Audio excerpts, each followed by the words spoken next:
Welcome to Nisha classes at UK.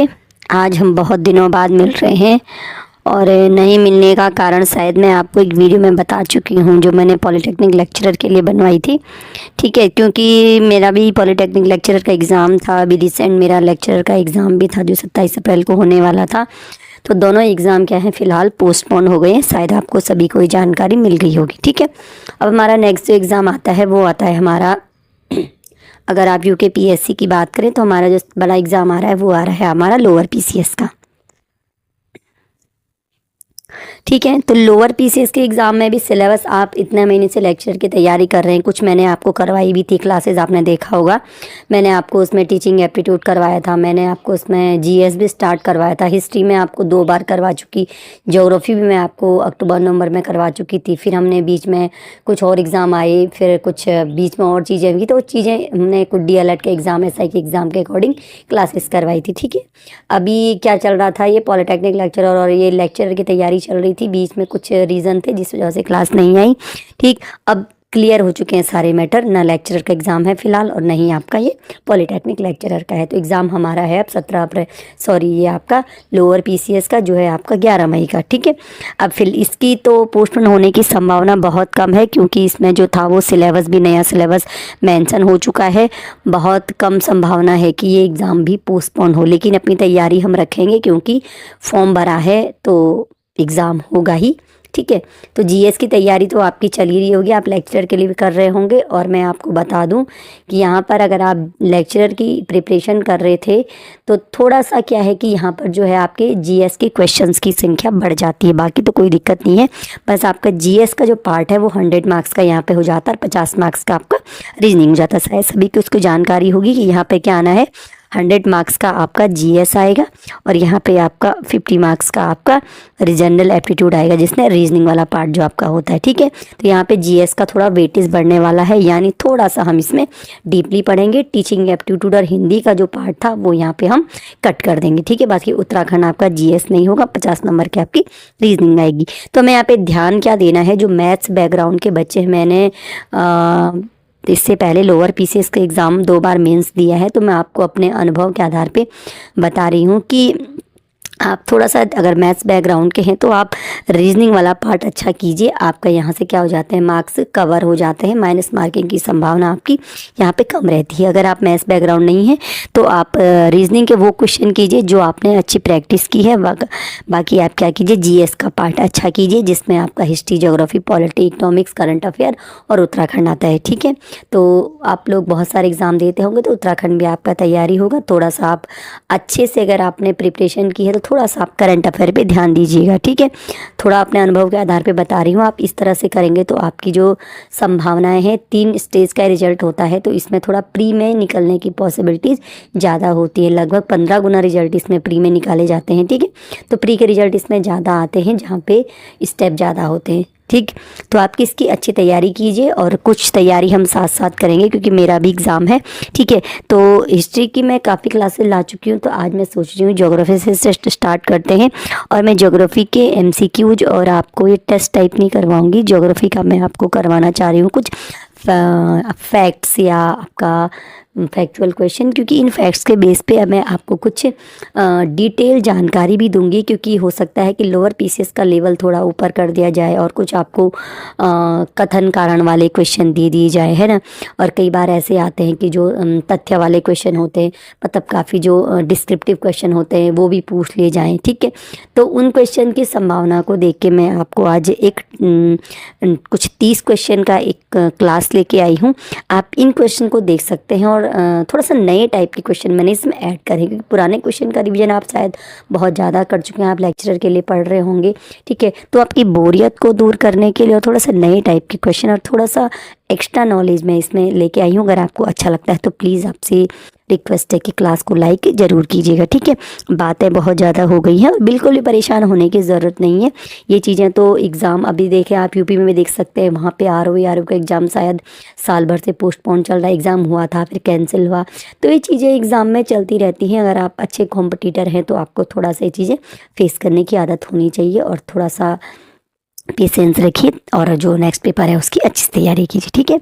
तो पहला question जैसे आप देख सकते हैं, मैंने इसमें क्या लिया है, हम स्टार्ट करेंगे ज्योग्राफी का जो फिजिकल ज्योग्राफी का जो पार्ट होता है, ठीक है। तो पहला क्वेश्चन आप देख सकते हैं, आकाशगंगा। आप जानते होंगे कि हमारी आकाशगंगा का नाम क्या है, आपका मिल्की वे है, सभी जानते होंगे, ठीक है, जिसे हम हिंदी में दुग्ध मेखला भी कहते हैं, ठीक है। तो ये जो मंदाकिनी है, हमारी आकाशगंगा की जो सबसे नज़दीकी मंदाकिनी है, उसको क्या नाम दिया गया है, यहाँ पे को है, ठीक है। तो आकाशगंगा कौन सी है, आकाशगंगा तो हमारी पृथ्वी की जो गैलेक्सी है उसको हम क्या कहते हैं, आकाशगंगा या मिल्की वे गैलेक्सी कहते हैं। इसके नज़दीकी जो एक मंदाकिनी है, मंदाकिनी यानी एक तारों का समूह होता है, ठीक है। सबसे नज़दीकी मंदाकिनी का क्या नाम दिया गया है, ठीक है। तो मंदाकिनी क्या होता है, तारों का एक समूह होता है जो कुछ धुंधला सा दिखाई पड़ता है। अगर एग्जाम में पूछ लिया जाए कि मंदाकिनी नक्षत्रों के संदर्भ में या हमारे स्पेस के संदर्भ में मंदाकिनी क्या है, तो मंदाकिनी क्या है, एक तारों का समूह है जो धुंधला सा दिखाई पड़ता है। और ये तारा निर्माण की जो प्रक्रिया होती है ना, स्टार जब बन रहे होते हैं उसमें शुरुआत में जब गैसेज होती हैं तो उन गैसों का जो एक पुंज होता है, गैसों का जो एक पिंड बनता है वो है मंदाकिनी। तो मंदाकिनी है तारों का समूह। और हमारे आकाशगंगा की जो सबसे नज़दीकी मंदाकिनी है उसको नाम दिया गया है देवयानी या एंड्रोमेडा। आप सभी जानते होंगे, नहीं जानते होंगे तो इसका नाम है एंड्रोमेडा। मैंने बताया कि जो भी क्वेश्चन मैं आपको करवा रही हूँ, मैंने आपको ऑब्जेक्टिव क्वेश्चन नहीं रखे हैं, टेस्ट नहीं कर रही हूँ मैं। और कोई अभी मैं आपको लास्ट में 20 तारीख के बाद हम टेस्ट वगैरह स्टार्ट करेंगे, 20 या 25 के बाद फिलहाल हम स्टडी करेंगे, ठीक है। क्योंकि हो सकता है इसमें लोअर पीसीएस का एग्ज़ाम है तो स्टडी इसमें पूछी जाए एग्ज़ाम में। तो नवीनतम ज्ञात मंदाकिनी कौन सी है, ठीक है। अभी हमने क्या क्वेश्चन करा कि हमारी जो आकाशगंगा है उसकी सबसे नज़दीकी जो मंदाकिनी है उसको क्या नाम दिया गया, ठीक, वो तो है। लेकिन जो नवीनतम सबसे जो लेटेस्ट जो ज्ञात मंदाकिनी है, जो गैलेक्सी है, उसका नाम क्या है, उसका नाम है आपका ड्वार्फ मंदाकिनी, ठीक है। उसका नाम क्या है आपका ड्वार्फ मंदाकिनी, ठीक। तो पहला क्वेश्चन क्या था, हमारी जो अपनी एक गैलेक्सी है, हमारी जो मंदाकिनी है, हमारी जो गैलेक्सी है उसका नाम आकाशगंगा है। अभी जो आकाशगंगा हमारी गैलेक्सी है इसके सबसे नज़दीकी मंदाकिनी का नाम क्या है, देवयानी है। एक नवीनतम ज्ञात मंदाकिनी आई है गैलेक्सी, उसका नाम क्या है, ड्वार्फ मंदाकिनी। तो मंदाकिनी क्या है, गैलेक्सी। हमारी गैलेक्सी कौन सी है, मिल्की वे, ठीक है। और जो हमारी जो मिल्की वे की सबसे नज़दीकी मंदाकिनी या गैलेक्सी है वो है एंड्रोमेडा। और नवीनतम ज्ञात गैलेक्सी है ड्वार्फ मंदाकिनी या ड्वार्फ गैलेक्सी। तो इतनी सारी चीज़ें आपको सबसे पहले मैंने बताई। थोड़ा सा नई चीज़ें हो सकती हैं क्योंकि बिल्कुल लेटेस्ट बुक मैंने खरीदी है और उसी से मैं आपको ये करवा रही हूँ। नेक्स्ट है, सूर्य की दीप्तिमान सतह को क्या कहा जाता है, कि तो ये बहुत कॉमन क्वेश्चन है लेकिन एग्ज़ाम में बहुत बार पूछा जाता है, इसलिए मैंने सोचा है आपको मैं अगर आप एग्ज़ाम की तैयारी किताब से पढ़ते पढ़ते बोर हो गए हों तो थोड़ा सा इससे पढ़ लेते हैं ना। तो सूर्य की दीप्तिमान सतह को क्या कहा जाता है, तो इसे कहा जाता है चमकदार सतह जो सूर्य की होती है, इसे हम कहते हैं प्रकाश मंडल या फोटोस्फीयर, ठीक है। अब नेक्स्ट क्या है, इसमें जो आपका प्रकाश मंडल है इसके किनारे प्रकाशमान नहीं होते। सूर्य की दीप्तिमान सतह जो चमकती है वो तो प्रकाश मंडल है या फोटोस्फीयर, लेकिन जिसके किनारे होते हैं ना, इसके किनारे क्या होते हैं, चमकदार नहीं होते हैं। इन्हें हम क्या कहते हैं, ठीक है, इन्हें हम कहते हैं आपका वर्णमंडल। तो प्रकाश मंडल के किनारे को हम कहते हैं वर्णमंडल या क्रोमोस्फीयर। और जो अगर कारण भी एग्जाम में पूछ लिया जाता है कि प्रकाश मंडल के जो किनारे हैं यानी वर्णमंडल है, यह प्रकाशमान क्यों नहीं होता है, इसलिए नहीं होता है कि जो सूर्य का वायुमंडल है ना, वो इस प्रकाश का अवशोषण कर लेता है। जो ये प्रकाश मंडल का प्रकाश है ना, इसके प्रकाश को सूर्य के जो चारों ओर का जो वायुमंडल है वो प्रकाश का अवशोषण कर लेता है, इसलिए प्रकाश मंडल के किनारे प्रकाशमान नहीं होते, जिसे हम वर्णमंडल या क्रोमोस्फीयर कहते हैं। चलिए आगे बढ़ते हैं। नेक्स्ट है, और हाँ आपको एक चीज़ बता दूं, जो ये वर्णमंडल होता है ये किस रंग का होता है, ये आपका लाल रंग का होता है। क्रोमोस्फीयर का कलर क्या होता है, रेड या लाल होता है। चलिए नेक्स्ट है, सूर्य ग्रहण के समय सूर्य के दिखाई देने वाले भाग को क्या कहते हैं। जब सूर्य ग्रहण होता है तो उसमें जो सूर्य का भाग दिखाई देता है उसे हम कहते हैं सूर्य किरीट या कोरोना। क्या कहते हैं, सूर्य किरीट या कोरोना। और ये क्या होता है, जब सूर्य की सबसे बाह्य परत होती है तो सूर्य ग्रहण के समय सूर्य की बाह्यतम परत दिखाई देती है, जिसे हम क्या कहते हैं, कोरोना या सूर्य किरीट कहते हैं और यह सूर्य की बाह्य परत होती है। ठीक है, जो सूर्य किरीट होता है यह एक्सरे का उत्सर्जन करता है। किन किरणों का करता है? एक्सरे का उत्सर्जन करता है और इसे हम सूर्य का मुकुट भी कहते हैं। ठीक है, और जब पूर्ण सूर्य ग्रहण होता है तो जो सूर्य किरीट या कोरोना होता है इससे ही हमें प्रकाश की प्राप्ति होती है। सूर्य ग्रहण के समय जो भी प्रकाश दिखाई देगा वो कहाँ से दिखाई देगा? सूर्य किरीट या कोरोना से दिखाई देगा। ठीक है, चलिए, बहुत इंपॉर्टेंट क्वेश्चन है कि जो कोरोना है उससे किन किरणों का उत्सर्जन होता है। मैं हिंदी में इसलिए लिख रही हूँ, कई बार एग्जाम में हो सकता है इंग्लिश में भी लिख लिया जाता है, हिंदी में भी लिख लिया जाता है, तो आपको दोनों नॉलेज, दोनों जो लैंग्वेज है उसकी जानकारी होनी चाहिए। नेक्स्ट है, किसने सिद्ध किया कि सूर्य के चारों ओर प्रत्येक नक्षत्र का मार्ग दीर्घवृत्ताकार है? सभी आपने अगर फिजिक्स के स्टूडेंट हैं तो आपको जानकारी होगी इस चीज़ की कि जो सभी ग्रह हैं वो सूर्य के चारों ओर क्या करते हैं? दीर्घवृत्ताकार कक्षा में परिक्रमा करते हैं। अगर उसको इस भाषा में लिख दिया जाए कि सूर्य के चारों ओर प्रत्येक नक्षत्र का मार्ग दीर्घवृत्ताकार है, तो ये किसने सिद्ध किया, किसने हमें बताया? ये हमें केपलर ने बताया। और इसमें केपलर ने ग्रहों की गति संबंधी हमें 3 नियम भी दिए थे। ठीक है, अभी आपको ज्योग्राफी में इनको जानने की ज़रूरत नहीं है, फिलहाल आपके लिए जानकारी सफिशिएंट है कि 3 नियम दिए थे केपलर ने ग्रहों की गति के संबंध में। उन्होंने बताया कि सूर्य के चारों ओर जो भी ग्रह वगैरह चक्कर लगाते हैं वो दीर्घवृत्ताकार मार्ग पर चक्कर लगाते हैं। और दीर्घवृत्ताकार मार्ग क्या होता है? जैसे आपका ये सूर्य है, ठीक है, ये आपका सूर्य होता है और ये आपका ग्रह है, तो ग्रह ऐसे चक्कर लगाता है, ऐसे।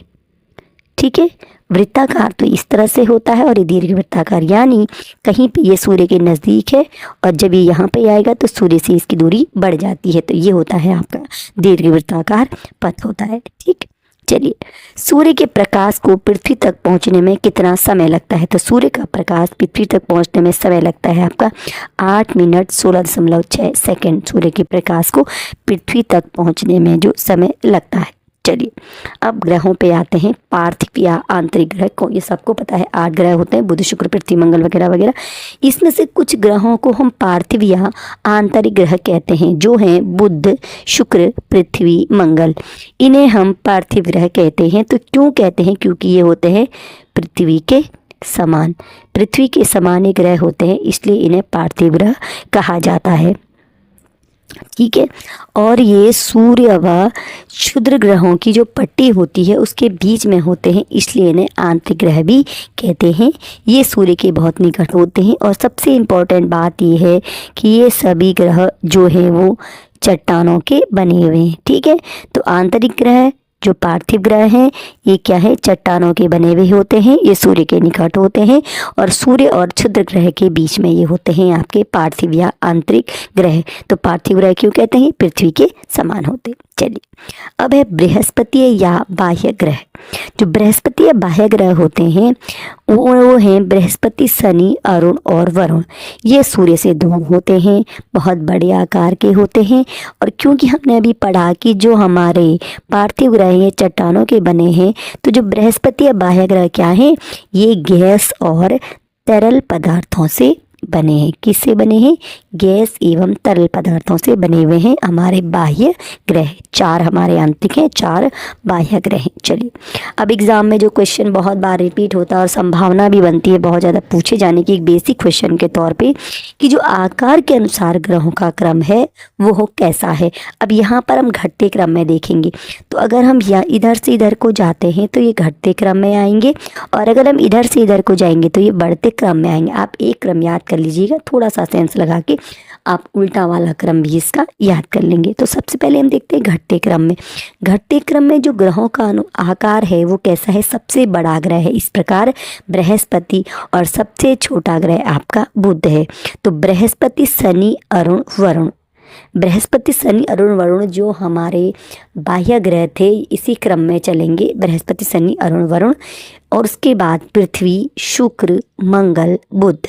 ये क्या है आपके ग्रहों का घटता अनुसार क्रम। और अगर बढ़ते क्रम में बोलेंगे तो सबसे पहले बुध आएगा, फिर मंगल, शुक्र, पृथ्वी, वरुण, अरुण, शनि, बृहस्पति। आप एक ही क्रम याद रखिएगा, दो मत रखिएगा। दूसरे क्रम में क्या करेंगे आप उल्टा कर देंगे, ठीक है। तो कई बार एग्जाम में पूछ लिया जाता है कि ग्रहों को 4 ग्रह दे देंगे, इनको बढ़ते क्रम में लगाइए, फिर आपको ऑप्शन नंबर 1 में दे देंगे कि पहले 1 2 3 4 आएगा, फिर 4 3 2 1, कुछ इस तरह का जो आता है एग्जाम में। तो आप सारे के सारे जरूर याद की, कुल 8 ग्रह हैं, थोड़ा सा याद करने की हिम्मत रखिएगा, तो याद जरूर कीजिएगा। सबसे पहला आएगा बृहस्पति, फिर शनि, अरुण, वरुण, फिर पृथ्वी, शुक्र, मंगल और बुध। अब एक क्वेश्चन और आता है कि सर्वाधिक घनत्व वाला ग्रह कौन सा है? पृथ्वी। तो सर्वाधिक घनत्व वाला ग्रह अगर पृथ्वी है तो सबसे कम घनत्व वाला ग्रह कौन सा है? तो सबसे कम घनत्व वाला ग्रह आपका कौन सा है? शनि। शनि ग्रह का घनत्व सबसे कम है और सबसे अधिक घनत्व आपका किसका है? पृथ्वी का है, ठीक है। और पृथ्वी के बाद बुध है, शुक्र है, ये थोड़ा अलग क्रम है, एग्जाम में थोड़ा कम पूछा जाता है, तो इसलिए मैंने यहाँ पे सर्वाधिक घनत्व वाला ग्रह लिया पृथ्वी और सबसे कम का लिया है आपका शनि। फिर आपका आएगा सूर्य से दूरी के अनुसार ग्रहों का क्रम। ये भी इम्पोर्टेंट होता है कि सूर्य से दूरी, तो सूर्य से दूरी में सबसे पहले आएगा बुध, शुक्र, पृथ्वी, मंगल, बृहस्पति, शनि, अरुण, वरुण, ठीक है। सबसे पहले कौन सा आता है सूर्य के पास में? ये आपका सूर्य है, तो यहाँ से आपका आता है बुध, फिर आपका शुक्र, फिर आपका आता है पृथ्वी, ठीक है। इस तरह से आएगा बुध, शुक्र, पृथ्वी, मंगल, बृहस्पति, शनि, अरुण, वरुण। बुध, शुक्र, पृथ्वी, मंगल, बृहस्पति, शनि, अरुण, वरुण, ठीक है। ये क्रम भी याद कर लीजिएगा। फिर है द्रव्यमान की बात। अधिकतम द्रव्यमान वाला ग्रह, तो सबसे अधिक द्रव्यमान जो है वो है आपके बृहस्पति का, ठीक है। अधिकतम द्रव्यमान वाला ग्रह बृहस्पति है और सबसे कम द्रव्यमान जो है आपका, ये आपका है बुध ग्रह का, ठीक है। सबसे कम किसका है? बुध का, और सबसे ज़्यादा द्रव्यमान बृहस्पति। आप इसको इस तरह से लगा सकते हैं, बुध बृहस्पति 2 वार होते हैं हमारे पास ना, वीकेंड जो वीक के डेज होते हैं, तो जो बुध है वो छोटा सा है, बृहस्पति बड़ा है, तो बृहस्पति का द्रव्यमान अधिक है। बुध क्योंकि कम शब्दों का है, कम अक्षरों का है, तो बुध का द्रव्यमान कम है, ठीक है। अब नेक्स्ट क्वेश्चन है, किन ग्रहों के घूर्णन की दिशा पूर्व से पश्चिम है? यानी कुछ ग्रह ऐसे हैं जिनकी दिशा क्या होती है? पूर्व से पश्चिम, ठीक है, यानी ऐसे घूमेंगे। और कुछ ग्रहों की दिशा क्या होती है? पश्चिम से पूर्व, यानी वो ऐसे घूमेंगे, ठीक है। तो पश्चिम से पूर्व यानी ये आपका वेस्ट है और ये ईस्ट है, तो ये पश्चिम से पूर्व, और कुछ घूमेंगे ईस्ट टू वेस्ट। हमें बताना है पूर्व से पश्चिम। अधिकांश ग्रह जो होते हैं वो पश्चिम से पूर्व की ओर घूमते हैं। तो 8 ग्रहों में से 6 ग्रह हमारे पश्चिम से पूर्व की ओर घूमते हैं, ठीक है। यानी क्या करते हैं वो? पश्चिम से आपका पूर्व की ओर घूमते हैं, ठीक है। यानी इनकी जो अपना परिभ्रमण होता है वो क्या होता है? पश्चिम से पूर्व की ओर होता है 6 ग्रहों का। और जो 2 ग्रह हैं जिनके घूर्णन की दिशा होती है पूर्व से पश्चिम, वो हैं शुक्र एवं अरुण। केवल 2 ग्रह, एक है शुक्र और दूसरा है अरुण, ये घूमते हैं पूरब से पश्चिम, ठीक। यानी 2 ग्रह आपके पूरब से पश्चिम घूमेंगे, शुक्र एवं अरुण। बाकी सभी ग्रह घूमेंगे आपके जो घूर्णन यानी अपने अक्ष पे जो घूमते हैं, ठीक है। अपने अक्ष पे जो घूमने की इनकी दिशा होती है वो होती है पश्चिम से पूर्व बाकी की, और शुक्र एवं अरुण की होती है पूर्व से पश्चिम। ये मैंने आपको क्लियर करा दिया। बाकी तो आपको पता ही है कि 6 जो बसते हैं वो सभी कहाँ घूमते हैं? पश्चिम से पूर्व की ओर। और मैं पृथ्वी भी एक है जो पश्चिम से पूर्व की ओर घूमती है। बाकी शुक्र एवं अरुण घूमते हैं पूर्व से पश्चिम में। बार बार इसलिए बोल रही ताकि आपको चीज़ें याद रहें, ठीक है। और ये होता है आपका क्लॉकवाइज, ठीक है। तो जो पूर्व से पश्चिम घूमते हैं ये आपके क्लॉकवाइज होते हैं, और ये जो उल्टे चलते हैं ना पश्चिम से पूर्व, ये होते हैं आपके एंटी क्लॉकवाइज, ये एंटी क्लॉकवाइज घूमते हैं। ठीक, 6 ग्रह और 2 ग्रह शुक्र एवं अरुण घूमते हैं क्लॉकवाइज। ठीक, अब तो आपको शायद ये चीज़ याद हो गई होगी, मैंने इतनी बार बोल दिया है। कोई कन्फ्यूजन हो तो आप ज़रूर मेरे को कमेंट कर सकते हैं। किन ग्रहों के कोई उपग्रह नहीं है? अब कुछ ग्रह ऐसे हैं जिनके उपग्रह नहीं है, तो यहाँ पे हमारे पास 2 ग्रह हैं, एक है बुध एवं एक है शुक्र। बुध और शुक्र 2 ऐसे ग्रह हैं जिनके कोई उपग्रह या नहीं, यानी 6 ग्रह हमारे पास हैं जिनके उपग्रह हैं, लेकिन 2 ग्रह बुध एवं शुक्र ऐसे हैं जिनके उपग्रह नहीं हैं। ठीक है, शुक्र एवं अरुण में क्या खासियत है कि ये घूमते हैं पूरब से पश्चिम की ओर, और बुध और शुक्र में क्या खासियत है कि इनके कोई उपग्रह नहीं है। याद कर लीजिएगा, एग्जाम में पूछ ले जाते हैं क्वेश्चन। नेक्स्ट है मंगल ग्रह का लाल रंग किसके कारण है? तो मंगल ग्रह को हम लाल ग्रह भी कहते हैं, और इसका जो लाल रंग होता है ना, इसका लाल रंग होता है आपका आयरन ऑक्साइड के कारण। मंगल ग्रह का जो लाल रंग होता है, इसे लाल ग्रह कहा जाता है। तो लाल रंग किसके कारण होता है? आयरन ऑक्साइड के कारण होता है। ठीक, फिर है एक उपग्रह जिसका नाम है आपका टाइटेनिया। ठीक है, तो टाइटेनिया किस ग्रह का उपग्रह है? टाइटन तो सबको पता होगा, टाइटन जो है वो शनि का उपग्रह है। ठीक है, और जो टाइटेनिया है ये किस ग्रह का उपग्रह है? तो टाइटेनिया आपका होता है अरुण का उपग्रह। ठीक है, ध्यान रख लीजिएगा, टाइटेनियम होता है शनि का और टाइटेनिया जो है वो अरुण ग्रह का उपग्रह है। और एक और नाम है आपका, 3 नाम एक जैसे हैं ये, एक है आपका ट्राइटन। तो ट्राइटन जो उपग्रह है ये है आपका वरुण का। ठीक है, तो आपका जो टाइटेनिया है ये है अरुण का, और एक मैंने अभी आपको नाम बताया ट्राइटन। तो ट्राइटन नाम जो है ये है वरुण का उपग्रह, और मैंने आपको सबसे पहले बताया शनि का कौन सा है? टाइटन। ठीक, चलिए आगे बढ़ते हैं। आकार एवं बनावट की दृष्टि से कौन सा ग्रह पृथ्वी के समान है?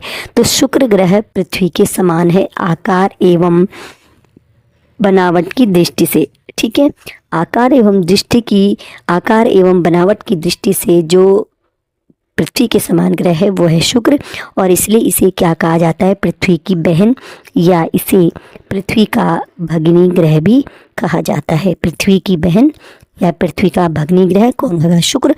किस कारण से? घनत्व, आकार एवं व्यास में, यानी आकार एवं बनावट की दृष्टि से सेम जो है वो कौन सा? और ये क्या है? ये पृथ्वी के सबसे निकट का ग्रह भी है। शुक्र एक तो पृथ्वी का भगिनी ग्रह है, आकार एवं बनावट पृथ्वी की तरह है। दूसरा, पृथ्वी के सबसे नज़दीक का ग्रह भी कौन सा है? शुक्र। ठीक, चलिए अब आगे बढ़ते हैं थोड़ा। अब जो ज्वार भाटा आपने देखा होगा है ना, टाइड्स जो होते हैं, तो ज्वार उठने के लिए, जो ज्वार उठने का कारण क्या होता है? सूर्य और चंद्रमा की जो आकर्षण शक्तियाँ होती हैं उनसे क्या होते हैं? ज्वार उठते हैं। ठीक है, तो ज्वार उठने के लिए सौर एवं चंद्रमा की शक्तियों का अनुपात कितना होता है? ठीक है, तो ज्वार उठने के लिए सौर एवं चंद्रमा की शक्तियों का जो अनुपात होता है वो होता है 11:5। सौर एवं चंद्रमा रेशियो देख लीजिए, सौर एवं चंद्रमा का है 11:5। ठीक, नेक्स्ट है क्षुद्र ग्रह किन ग्रहों की कक्षाओं के बीच स्थित होते हैं? तो जो क्षुद्र ग्रह होते हैं ये होते हैं मंगल एवं बृहस्पति की कक्षाओं के बीच में। और होते क्या हैं क्षुद्र ग्रह? ये कुछ छोटे छोटे आकाशीय पिंड होते हैं जो सूर्य की परिक्रमा कर रहे होते हैं। ठीक है, और ये कहाँ पर होते हैं? मंगल एवं बृहस्पति ग्रह की कक्षाओं के बीच होते हैं। ठीक है, और कैसे बनते हैं?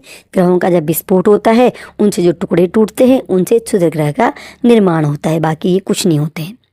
चलिए नेक्स्ट है भूमध्य रेखा किन महाद्वीपों से होकर गुजरती है? भूमध्य रेखा जो है वो हमारे दक्षिण अमेरिका, अफ्रीका, एशिया, हमारे पास कुल कितने महाद्वीप हैं? सभी जानते होंगे इस चीज़ को। हमारे पास कुल महाद्वीप हैं आपके 7। ठीक है, तो 7 महाद्वीपों में 3 महाद्वीप दक्षिण अमेरिका, अफ्रीका और एशिया, यहीं से भूमध्य रेखा होकर गुजरती है। ठीक है, बाकी बचा उत्तरी अमेरिका, यूरोप, आपका ऑस्ट्रेलिया, आपका अंटार्कटिका। ठीक है, 4 महाद्वीप और हैं। तो गुजरेगी कहाँ से? दक्षिण अमेरिका, यानी जो भूमध्य रेखा इसे हम क्या रेखा कहते हैं? इसे हम विषुवत रेखा भी कहते हैं। और अगर एक और नाम दिया जाए इसको तो ये है आपका 0 डिग्री, 0 डिग्री अक्षांश। तो 0 डिग्री अक्षांश विषुवत रेखा और भूमध्य रेखा ये कहाँ से होकर गुजरती है? ये गुजरती है दक्षिण अमेरिका, अफ्रीका और एशिया महाद्वीप से। चलिए अब एक आपका आता है एपसाइड रेखा। उपसौर उपसौर और अपसौर शायद सबने पढ़ा होगा, इसलिए मैंने ये क्वेश्चन नहीं लिया है। उपसौर क्या होता है? सूर्य के जब क्या होता है, पृथ्वी जब सूर्य के सबसे पास होती तो उसे उपसौर कहते हैं। ये स्थिति 3 जनवरी की होती है। और पृथ्वी जब सूर्य से सबसे दूर होती है तो उसे अपसौर कहते हैं, ठीक है। और ये जो अपसौर की स्थिति होती है ये बनती है आपकी 4 जुलाई को। अब इसी से संबंधित एक है आपका एपसाइड रेखा। एपसाइड रेखा क्या होती है? जो उपसौरिक एवं अपसौरिक को मिलाती है वो काल्पनिक रेखा कहलाती है आपकी एपसाइड रेखा। और ये जो एपसाइड रेखा है ना, ये जाती है सूर्य के केंद्र से, ठीक है। आपके सूर्य के केंद्र से होकर जाने वाली रेखा है आपकी एपसाइड रेखा। हाँ ठीक, उपसौरिक एवं अपसौरिक को मिलाने वाली काल्पनिक रेखा। और आपको इस चीज़ जैसे ये सूर्य है ना, तो सूर्य के चारों ओर पृथ्वी लगा रही है दीर्घवृत्ताकार कक्षा में परिक्रमा। तो यहाँ पर पृथ्वी बहुत दूर हो जाती है और यहाँ पर पास हो जाती है। ये है आपकी उपसौरिक वाली रेखा जब सूर्य के पास है, और ये आपकी अपसौरिक रेखा है। तो इनको जो मिलाने वाली जो काल्पनिक रेखा है वो क्या कहलाएगी? आपकी एपसाइड रेखा कहलाएगी, है ना।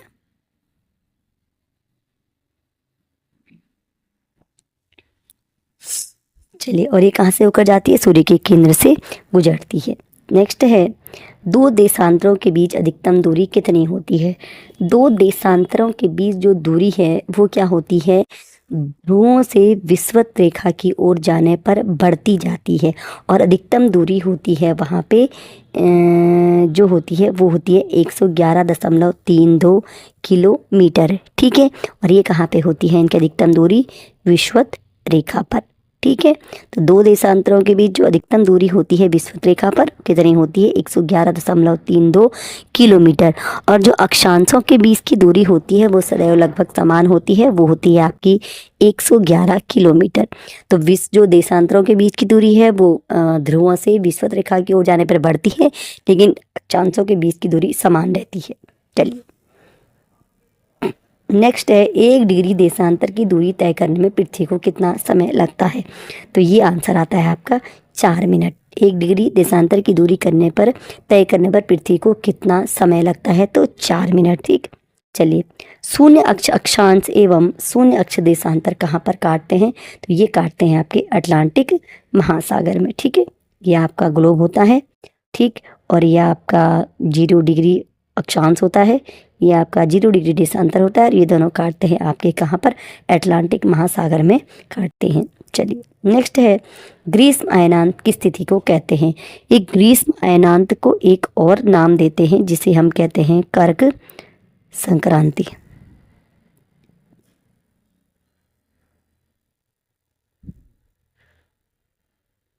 इसे नाम देते हैं हम कर्क संक्रांति। तो ग्रीष्म अयनांत कहते हैं हम कर्क संक्रांति को। ये होता है आपका 21 जून को, ठीक है। और ये जो संक्रांति की स्थिति होती है ये होती है सूर्य के उत्तरायण और दक्षिणायन की। तो इस प्रकार 2 हमारे पास अयनांत आते हैं, ग्रीष्म अयनांत और शीत अयनांत। ग्रीष्म अयनांत जो 21 जून को होता है और शीत अयनांत जो होता है आपका 22 दिसंबर को, ठीक है। ग्रीष्म अयनांत 21 जून को और शीत अयनांत 22 दिसंबर को होता है। ग्रीष्म अयनांत को कर्क संक्रांति कहते हैं और 22 दिसंबर को जब शीत अयनांत होता है उसे हम मकर संक्रांति कहते हैं। चलिए नेक्स्ट क्वेश्चन, जब पृथ्वी पर दिन रात बराबर होते हैं तो उसे क्या कहा जाता है? उस स्थिति को हम कहते हैं विषुव। जब पृथ्वी पर दिन रात बराबर होते हैं, और ये स्थिति कब होती है? 21 मार्च, ठीक है, और 23 सितंबर। इन 2 दिनों में क्या होता है? जो सूर्य की किरणें हैं विषुवत रेखा पर लंबवत पड़ती हैं। जो सूर्य की किरणें हैं वो विषुवत रेखा पर लंबवत पड़ती हैं 21 मार्च और 23 सितंबर को। तब पृथ्वी पर दिन और रात बराबर होते हैं, उसे हम कहते हैं आपका विषुव। नेक्स्ट क्वेश्चन है, ग्रीनविच देशांतर तथा 180 डिग्री देशांतर के बीच समय का अंतर कितना होता है? जो हमारा ग्रीनविच देशांतर होता है वो होता है हमारा 0 डिग्री, ठीक है। ग्रीनविच देशांतर कितना होता है? ग्रीनविच देशांतर होता है आपका 0 डिग्री देशांतर, और 180 डिग्री देशांतर होता है आपका, इसे हम अंतर्राष्ट्रीय तिथि रेखा भी कहते हैं। आपका 180 डिग्री देशांतर को हम क्या कहते हैं? अंतर्राष्ट्रीय तिथि रेखा भी कहते हैं। तो इनके बीच समय का अंतर कितना होता है आपका? 24 घंटे। ठीक, आप इसको कैलकुलेट भी कर सकते हैं अगर आपको याद नहीं आता है। तो हमने क्या बताया, इनके बीच ये 0 डिग्री देशांतर है, ये 180 डिग्री देशांतर है। देशांतरों का अंतर कितना है इनमें? 180 डिग्री का है। ठीक है, तो 1 डिग्री पर कितना घूम जाता है? 4 मिनट। समय कितना होता है? 4 मिनट। 1 डिग्री जब अंतर होता है तो समय कितना होता है? समय का अंतर 4 मिनट का हो जाता है। जब 180 डिग्री का अंतर हो जाएगा तो समय कितना हो जाएगा आपका? ये आपका हो जाता है 3200 मिनट। और अगर आप ये आपका हो जाता है 7200 मिनट। ठीक है, ये 4 मिनट होता है ना, 1 डिग्री में कितना? 4 मिनट समय का अंतर आता है। तो 180 डिग्री में कितना अंतर आएगा आपका? आएगा, ये आपका आएगा 7200 मिनट। ठीक है, ये आपका आ जाता है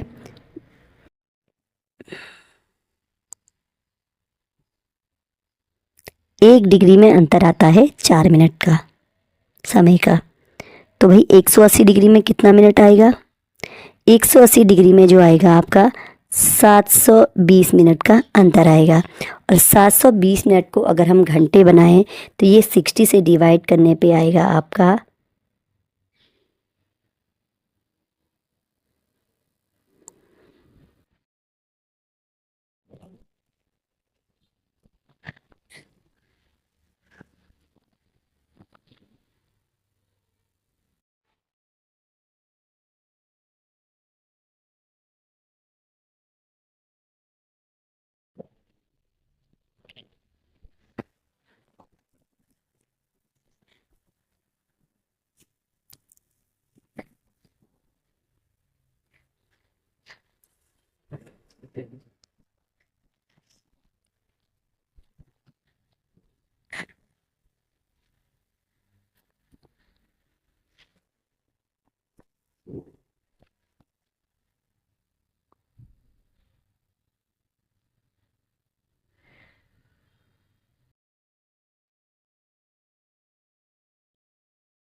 नेक्स्ट आज का लास्ट क्वेश्चन है कि अंतर्राष्ट्रीय तिथि रेखा किन स्थानों से गुजरती है? तो आपकी अंतर्राष्ट्रीय तिथि रेखा जो गुजरेगी 180 डिग्री देशांतर, जो भी मैंने आपको बताया कि अंतर्राष्ट्रीय तिथि रेखा होती है, आर्कटिक सागर, चुक्सी सागर, बेरिंग स्ट्रेट और प्रशांत महासागर। आर्कटिक सागर, चुक्सी सागर, बेरिंग स्ट्रेट और प्रशांत महासागर। ठीक है, और ये एक्चुअल में 180 डिग्री रेखा का अनुसरण नहीं करती है। इसे स्थलीय भागों से थोड़ा सा अलग रख लिया गया है, इसलिए ये इन सागरों से होकर गुजरती है। आर्कटिक सागर, चुक्सी सागर, बेरिंग स्ट्रेट और प्रशांत महासागर। तो आज की क्लास आपको कैसी लगी ज़रूर मुझे कमेंट करके बताइएगा, और लाइक अगर अच्छी लगती है तो लाइक ज़रूर कीजिएगा। मैं अभी अब फ़िलहाल आपको इसी तरह से फिर पॉलिटी, इको और करंट अफेयर करवाऊंगी। इस बेस में हम फिलहाल ऑब्जेक्टिव नहीं करेंगे। ऑब्जेक्टिव क्वेश्चन की सीरीज या टेस्ट टाइप हम करेंगे आपका 25 तारीख के बाद। तो चलिए मिलते हैं आपसे नेक्स्ट क्लास में।